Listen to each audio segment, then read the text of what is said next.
Kembali lagi di kisah Abu Nawas. Jangan lupa subscribe dan like dengan penuh kisah menariknya. Pada suatu pagi yang cerah namun terasa berat oleh kesibukan istana, Baghdad kembali dipenuhi hiruk-pikuk para pejabat yang datang silih berganti menghadap Khalifah Harun ar-Rasyid. Aula istana yang luas itu dipenuhi suara langkah kaki, bisikan rahasia, dan aroma wewangian mahal yang biasa digunakan para bangsawan. Di tengah keramaian itu, satu sosok tampak paling mencolok, Perdana Menteri Kerajaan, seorang lelaki yang terkenal bukan karena kebijaksanaannya, melainkan karena keyakinannya yang berlebihan terhadap kecerdasannya sendiri.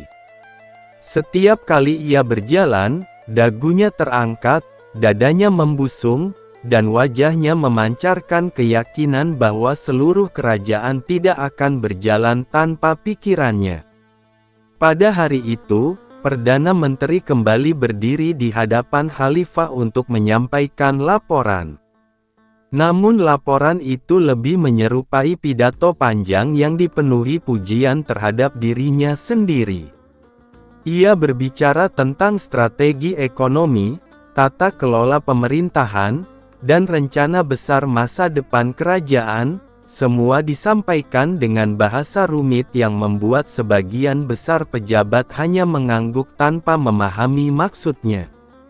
Ia menggunakan istilah-istilah yang terdengar cerdas, seolah semakin sulit dipahami, semakin tinggi pula nilainya. Khalifah mendengarkan dengan sabar, meskipun sorot matanya sesekali menunjukkan kebosanan yang tertahan. Di sudut aula, Abu Nawas duduk bersila dengan sikap santai, seakan-akan istana bukan tempat resmi, melainkan beranda rumahnya sendiri. Ia mendengarkan pidato itu dengan wajah datar, sesekali tersenyum kecil, seolah menemukan hiburan dalam setiap kalimat yang terlalu panjang.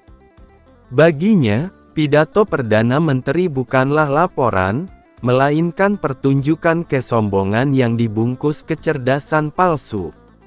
Abu Nawas tahu, orang yang terlalu sibuk menjelaskan betapa pintarnya dirinya, biasanya lupa untuk benar-benar memikirkan orang lain.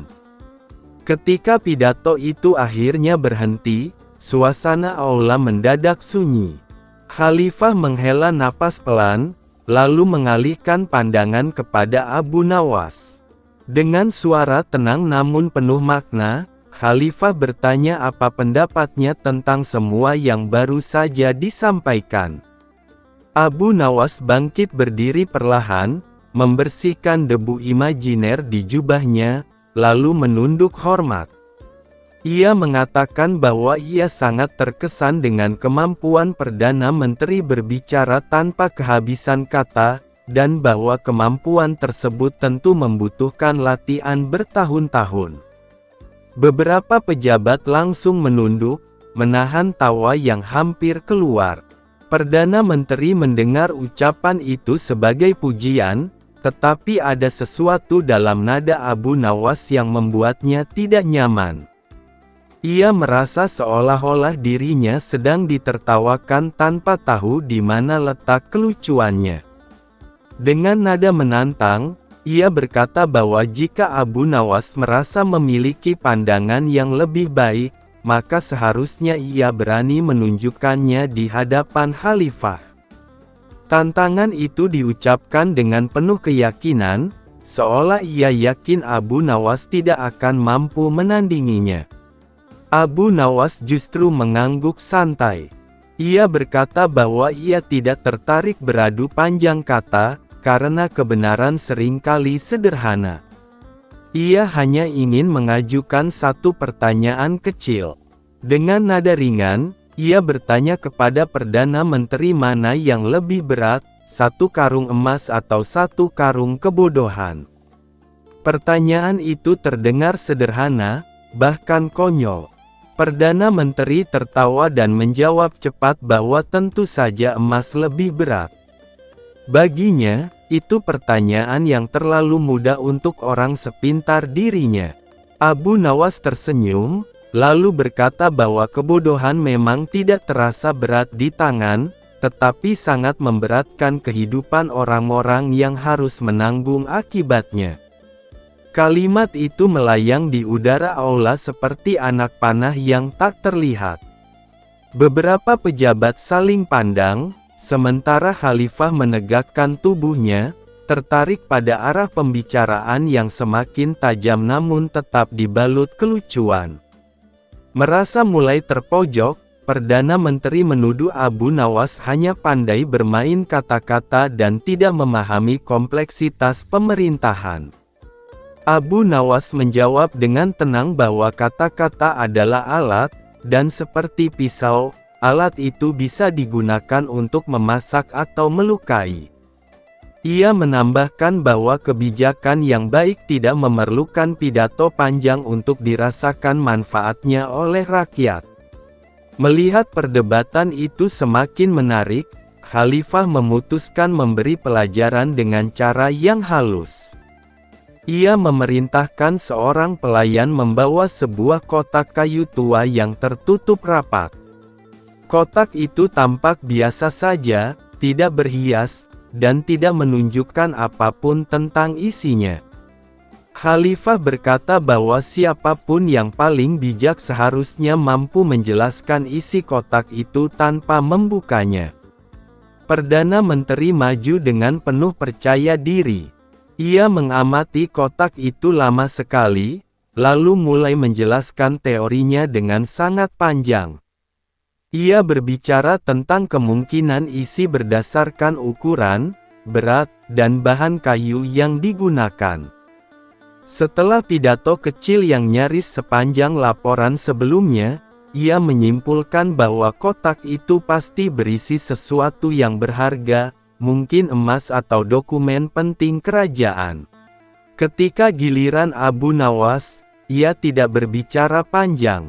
Ia hanya mengangkat kotak itu sebentar, menggoyangnya perlahan, lalu meletakkannya kembali.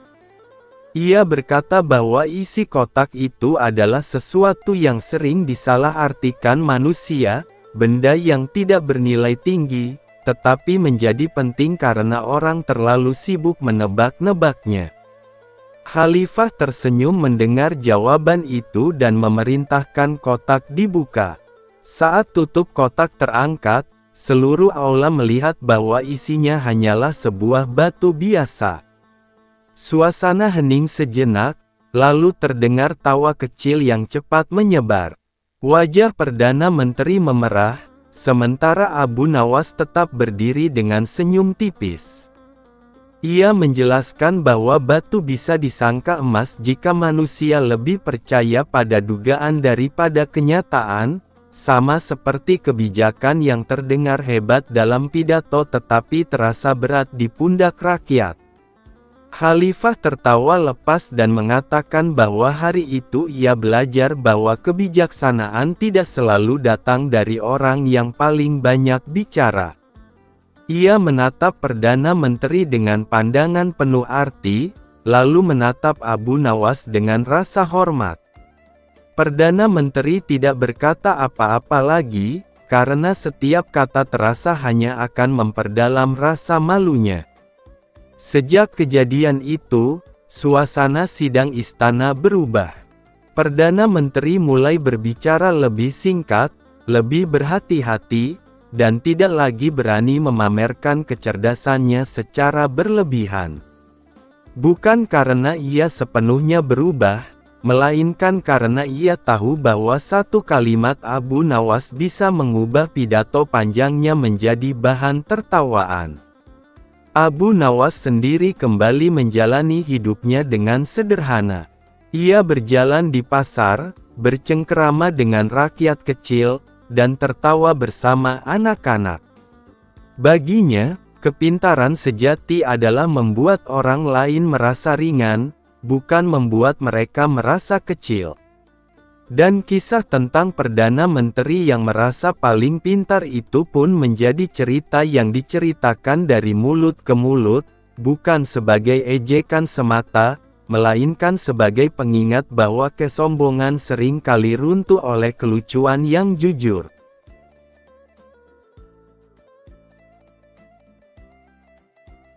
Abu Nawas dan menteri yang kehilangan akal karena terlalu serius.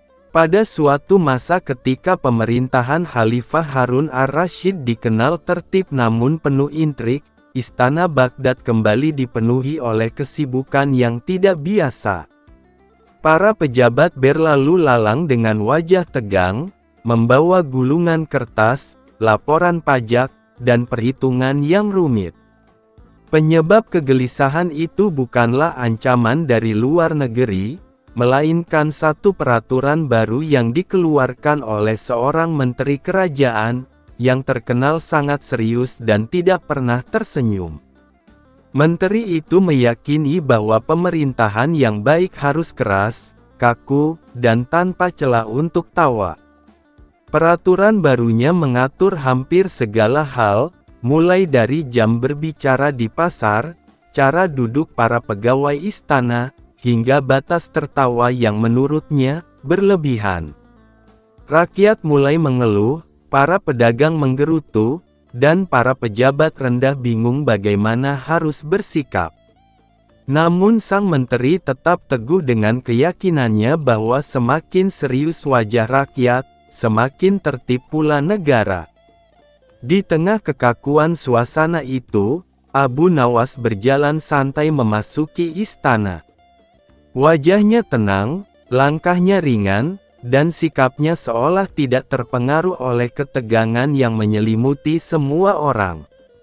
Ia mendengar keluhan rakyat di pasar, mendengar bisikan para pegawai istana, dan mendengar pujian palsu para penjilat menteri.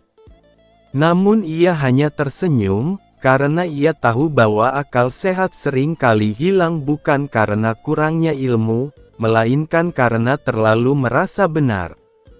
Pada suatu sidang resmi, sang menteri berdiri di hadapan khalifah dan menjelaskan peraturan barunya dengan penuh semangat. Ia berbicara panjang lebar tentang disiplin, ketertiban, dan ketakutan sebagai alat pengendali rakyat. Ia menyampaikan semuanya dengan nada kaku, tanpa sedikit pun humor, seolah tertawa adalah dosa besar dalam pemerintahan. Khalifah mendengarkan dengan saksama, lalu menoleh ke arah Abu Nawas yang sejak tadi duduk dengan wajah santai. Dengan suara tenang, Khalifah bertanya apa pendapatnya mengenai peraturan tersebut. Abu Nawas bangkit berdiri perlahan dan menunduk hormat. Ia tidak langsung mengkritik, melainkan berkata bahwa ia sangat kagum pada keseriusan sang menteri, bahkan kagum sampai-sampai ia khawatir jika menteri itu lupa bagaimana caranya tersenyum. Beberapa pejabat menahan napas, sebagian lain menahan tawa. Sang menteri menatap Abu Nawas dengan tajam dan berkata bahwa pemerintahan bukan tempat untuk bercanda. Abu Nawas mengangguk setuju, lalu menjawab bahwa memang benar istana bukan tempat untuk bercanda, tetapi jika manusia tidak pernah tertawa, maka yang memerintah bukan lagi akal, melainkan ketegangan. Merasa ditantang, sang menteri meminta Abu Nawas membuktikan bahwa kelonggaran dan kebijaksanaan lebih baik daripada aturan kaku. Abu Nawas tidak menolak. Ia hanya meminta izin kepada khalifah untuk melakukan satu percobaan kecil, tanpa menyakiti siapapun. Keesokan harinya, atas izin khalifah, Abu Nawas mengumumkan sebuah hari aturan sempurna. Pada hari itu, seluruh peraturan sang menteri diterapkan dengan sangat ketat, bahkan lebih ketat dari yang tertulis. Para penjaga mengukur jarak duduk pejabat dengan penggaris, para pedagang ditegur karena berbicara terlalu keras, dan rakyat dilarang tersenyum di tempat umum karena dianggap tidak serius. Hasilnya sungguh di luar dugaan. Sidang istana berjalan sangat lambat karena semua orang takut berbicara. Pasar menjadi sepi karena orang-orang enggan berdagang. Bahkan para prajurit tampak bingung harus bersikap bagaimana, karena setiap gerakan terasa salah. Istana menjadi sunyi, bukan karena tertib, melainkan karena ketakutan. Sore harinya, Khalifah memanggil semua pejabat, termasuk sang menteri. Khalifah bertanya mengapa kerajaan terasa lumpuh dalam satu hari saja. Abu Nawas dengan tenang menjelaskan bahwa aturan yang terlalu kaku ibarat baju besi yang terlalu sempit, terlihat kuat, tetapi membuat pemakainya sulit bernapas. Ia berkata bahwa ketertiban memang penting, tetapi tanpa keluasan, manusia akan kehilangan akalnya. Rakyat bukan mesin, dan pemimpin bukanlah tukang besi yang boleh memukul seenaknya. Kata-kata Abu Nawas terdengar sederhana, tetapi terasa tajam bagi siapapun yang mendengarnya. Sang menteri terdiam lama. Untuk pertama kalinya, ia menyadari bahwa keseriusan yang ia banggakan justru membuat kerajaan kehilangan denyut kehidupan. Ia menunduk dan mengakui bahwa kebijaksanaan tidak selalu berarti kekerasan, dan ketertiban tidak harus menghilangkan senyum manusia. Khalifah tersenyum dan memuji Abu Nawas atas caranya mengajar tanpa memarahi. Sejak hari itu, peraturan dilonggarkan, pasar kembali ramai, dan istana kembali hidup. Sang menteri masih tetap serius, tetapi sesekali terlihat tersenyum kecil, seolah baru menemukan bahwa tawa tidak mengurangi wibawa, justru menguatkannya. Abu Nawas kembali berjalan di antara rakyat dengan langkah ringan. Dalam hatinya ia berkata bahwa orang yang kehilangan akal bukanlah orang bodoh, melainkan orang yang terlalu yakin bahwa caranya lah satu-satunya jalan. Dan sebagaimana biasa, kisah itu pun menyebar dari mulut ke mulut, bukan sebagai ejekan, melainkan sebagai pengingat bahwa kebijaksanaan sejati selalu memberi ruang bagi kemanusiaan.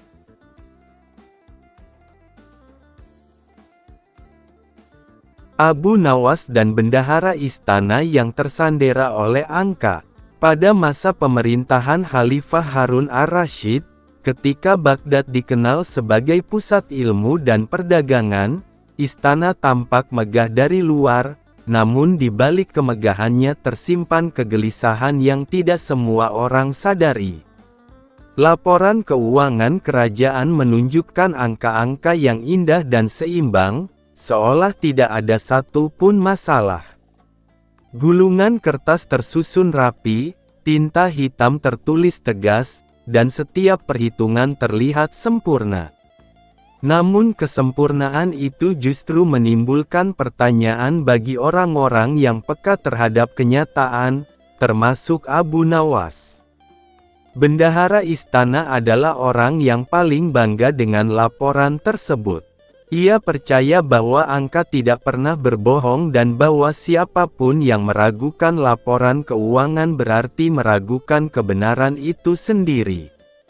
Setiap kali ia menghadap Khalifah, ia berbicara dengan penuh keyakinan, menyebutkan pemasukan, pengeluaran, dan cadangan kas dengan nada yang hampir menyerupai doa. Ia jarang tersenyum, bukan karena ia pemarah, tetapi karena pikirannya selalu sibuk menghitung. Sementara itu, di luar istana, pasar tidak lagi seramai dulu. Pedagang mengeluh tentang pajak yang semakin ketat, petani mulai menjual ternak untuk bertahan hidup, dan para pengrajin mengurangi produksi. Semua itu terdengar oleh Abu Nawas saat ia berjalan santai di lorong-lorong kota. Ia mendengarkan tanpa menghakimi, karena ia tahu bahwa keluhan rakyat bukan bahan pidato, melainkan bahan perenungan. Suatu hari, dalam sidang istana yang dihadiri para pejabat tinggi, bendahara kembali memamerkan laporan terbarunya. Ia menjelaskan bahwa keuangan kerajaan berada dalam kondisi paling stabil dalam 10 tahun terakhir. Beberapa pejabat mengangguk, sebagian karena percaya, sebagian karena tidak ingin terlihat bodoh. Khalifah mendengarkan dengan tenang, lalu seperti biasa, meminta pendapat Abu Nawas. Abu Nawas berdiri dengan wajah tenang. Ia memuji kerapian laporan itu dan mengatakan bahwa angka-angka tersebut terlihat begitu indah, seolah mampu menenangkan hati siapapun yang melihatnya. Namun ia menambahkan bahwa angka yang terlalu indah kadang membuat manusia lupa untuk bertanya dari mana keindahan itu berasal. Ucapannya membuat ruangan sejenak sunyi, tetapi bendahara hanya tersenyum tipis, merasa laporannya tak tergoyahkan. Abu Nawas lalu meminta izin kepada Khalifah untuk mengajukan sebuah usulan sederhana. Ia mengusulkan agar bendahara menjalani 1 hari tanpa menyentuh laporan, tanpa menghitung apapun, dan tanpa membawa alat tulis. Bendahara awalnya menolak dengan alasan tugasnya sangat penting. Namun Khalifah memerintahkan agar usulan itu dijalankan, bukan sebagai hukuman, melainkan sebagai pelajaran. Keesokan harinya, bendahara berjalan bersama Abu Nawas ke pasar. Tanpa laporan di tangan, ia merasa canggung, seolah kehilangan sebagian dari dirinya. Di pasar, ia mendengar langsung keluhan pedagang yang pendapatannya menurun akibat pajak. Ia melihat petani yang menawar harga dengan wajah lelah. Semua itu membuatnya gelisah, karena apa yang ia lihat tidak pernah muncul dalam laporannya. Mereka melanjutkan perjalanan ke desa-desa di pinggiran kota. Bendahara menyaksikan gudang-gudang yang kosong dan lumbung yang mulai menipis. Ia bertanya pada seorang petani mengapa ia tidak melaporkan kesulitannya. Petani itu menjawab dengan jujur bahwa laporan selalu berakhir di tumpukan kertas, bukan di tindakan nyata. Jawaban itu menghantam hati bendahara lebih keras daripada kritik apapun. Saat kembali ke istana, bendahara terdiam lama di hadapan Khalifah. Ia mengakui bahwa laporan keuangan memang rapi, tetapi tidak sepenuhnya mencerminkan kehidupan rakyat. Abu Nawas berkata dengan lembut bahwa angka adalah bayangan dari kenyataan, dan bayangan akan selalu berubah jika sumber cahayanya diabaikan. Khalifah kemudian memerintahkan agar sistem pelaporan diubah. Setiap laporan angka harus disertai laporan kondisi rakyat. Bendahara menerima keputusan itu dengan hati yang lebih ringan, meskipun tanggung jawabnya bertambah. Ia belajar bahwa angka tidak pernah lapar, tetapi manusia bisa. Sejak hari itu, istana tidak hanya dipenuhi gulungan kertas, tetapi juga cerita tentang rakyat. Bendahara mulai sering turun ke lapangan, dan laporannya tidak lagi hanya berisi angka, tetapi juga empati. Abu Nawas kembali ke kebiasaannya berjalan di pasar, tersenyum kecil, karena ia tahu bahwa kebijaksanaan sejati tidak lahir dari hitungan semata, melainkan dari keberanian untuk melihat kenyataan apa adanya. Gaya memanah. Suatu hari Abu Nawas diundang Baginda Raja Harun al-Rasyid ke istana seperti biasanya untuk berbincang-bincang dan mendengarkan pendapat, juga nasihat dari Abu Nawas. Sesampainya di istana, Abu Nawas dijamu dengan makanan dan setelah itu diajak ke pendapa untuk berbincang-bincang.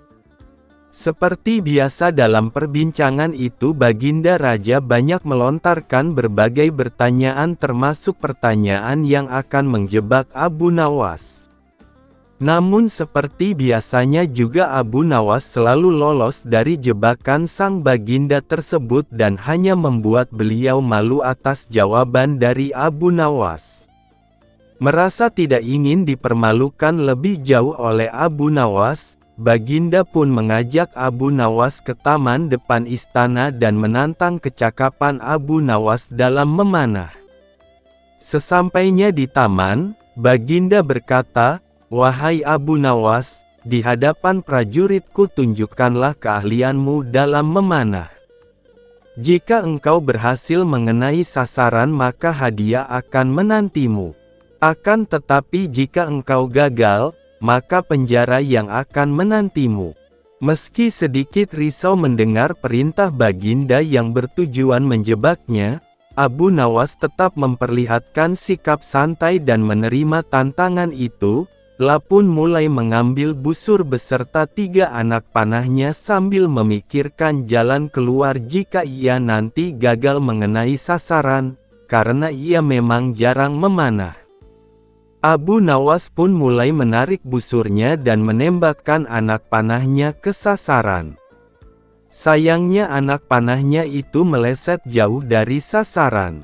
Baginda pun tidak bisa menahan tawanya. Untuk menutupi kelemahannya, Abu Nawas langsung memberi alasan, "Dari pengamatan hamba, yang tadi itu adalah gaya memanah para makelar tanah, wahai Baginda," ujar Abu Nawas. Sesaat kemudian ia kembali membidik panahnya ke sasaran. Namun ia gagal lagi, ia pun kembali berkilah, "Kalau yang ini paduka gaya juragan tanah," kata Abu Nawas menutupi kelemahannya yang kedua.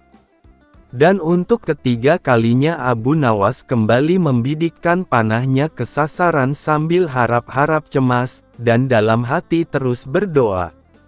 Entah kenapa kali ini nasib baik datang padanya, anak panah Abu Nawas mengenai tepat sasaran. Nah, yang ini baru gaya Abu Nawas memanah, hamba pun menunggu hadiah yang paduka janjikan, kata Abu Nawas gembira.